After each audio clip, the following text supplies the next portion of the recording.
Good morning everyone, welcome back to my channel Deep Sneha's lifestyle with new another blog. আজকের ব্লগটা upload করতে একটু late হয়ে গেল, কারণ আজকে আমার সকাল থেকেই শরীরটা প্রচণ্ড খারাপ ছিল।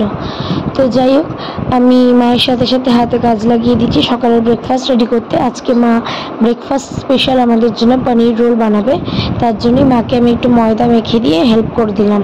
এদিকে আমার ছেলে রান্না দেখতে এতটা ইন্টারেস্টেড হয়ে পড়েছে যে কী রান্না হচ্ছে সেটা দেখবে বলে ও ঠাম্মির কোলে চেপে পড়েছে। সেই সুযোগে আমি ওইদিকে ময়দার ডোগুলোকে তৈরি করে নিচ্ছি মায়ের পনির রোলের জন্য। তো দেখো, মা পাপার জন্য লুচি ভাজছে, তারপরেই মা চলে গেল আমাদের রোলের সমস্ত কিছু পেঁয়াজ টিয়াজ যা হোক ভাজতে।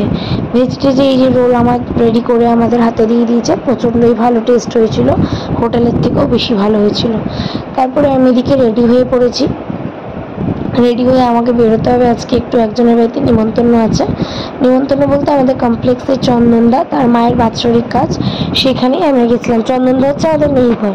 তো এদিকে বর্মশাইয়ের সাথে বেরিয়ে পড়েছি বাইকে করে। প্রচণ্ড বৃষ্টি হচ্ছিল বাইরে, তো তার মধ্যে আমাদের যেতে হয়েছে। যতই হোক, নিজেদের আত্মীয়তার মধ্যেই একটা পড়ে গেল, পাশাপাশি থাকি যখন।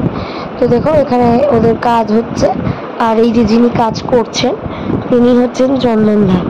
উনি আমাদের নেইবার, আমাদের পাশের ব্লকেই থাকে। তো এদিকে আমরা লাঞ্চ করতে বসে গেছি। লাঞ্চে অনেক রকমই মেনু ছিল, প্রচণ্ড ভালো খাবার দাবার হয়েছিল ওখানকার। তারপরে আমরা আবার বেরিয়ে আসলাম বাড়ি যাওয়ার পথে। বাড়ি যাওয়ার পথে আমরা রওনা হয়ে পড়েছি। এদিকে আমার বড়মশাইকে বললাম একটু তাকাও, ও একটু শাহরুখ খানের মতো লুক দিয়ে নিল। ওর লুক দিতে দিতে আমরাও বাড়িতে পৌঁছে গেলাম। নিয়ে আমি একটু বিকেলের দুপুরে ঘুমিয়ে নিয়ে, ওমা একই কাণ্ড দেখি, সূর্য দেখি আজকে পূর্ব দিকে অস্ত গেছে আর পশ্চিম দিকে উদয় হয়েছে। কারণ আজকে আমার শ্বশুরমশাই আমাদের জন্য চা করছে, বিকেলের চাটা। তো বাবাকে বললাম চড়ো কড়া করে চাটা বানাও।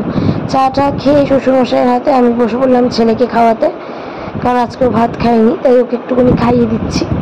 খাইয়ে দিয়ে দেখি মা এদিকে চলে এসে রাতের রান্নার আয়োজন করতে। কারণ ছেলে ভাত খায়নি, তাই ছেলের ডালটা আলাদা করে তুলে দিচ্ছিল ছেলেকে রাতে ভাত খাওয়াবো বলে। সেই সুযোগে আমি একটু আমার ছেলের সাথে খেলা করে নিলাম। ওকে তো একটু হাতে টাইম পাই না, কারণ কি ও এতটাই দুষ্ট থাকে না, দেখো এখনও তাই, ও এদিক থেকে ওদিক, ওদিক থেকে সেদিক। তারপরে ওকে রাত্রে বসে গেলাম ভাত খাওয়াতে, কারণ যেহেতু ও আজকে ভাত খায়নি সকালে, তাই জন্য ওকে আমি ভাতটা খাওয়াতে বসে গেছি। করে ওকে আমি শুয়ে টুয়ে দিয়ে এসে আমি নিজে ডিনার করতে বসে গেলাম, কারণ কালকে শুক্রবার আমাদেরকে ঠিক করেই সমস্ত কিছু আগে বাসন টাসন মেজে পরিষ্কার রাখতে হবে, সবাই তোমরা জানো। এটা আমার বৃহস্পতিবারের ব্লগ। আজকে যেহেতু শরীরটা খারাপ ছিল, তাই আজকে ব্লগটা আমার আপলোড করতে একটু লেট হয়ে গেছিলো। তো যাই হোক, কালকে আমি মোটামুটি সমস্ত বাসন টাসন মেজে নিয়ে আমি ঘরে শুতে যাব বলেই রওনা হচ্ছি। এই যে দেখো, আমার বাসন মাজা অল কমপ্লিট, অনেক বাসন পড়ে গেছিলো। তো সমস্ত কিছু মেজে টেজে নিয়ে আমি এই যে ঘরে ঢুকে গেলাম। ঘরে ঢুকে এসে দেখি লাইটটা অন্ধকার করে আমার ছেলেও গভীর নিদ্রায় নিদ্রিত। তো আজকের ব্লগটা এই পর্যন্তই। ভালো লাগলে like comment share and subscribe করে দেবে। Thanks for watching, good night.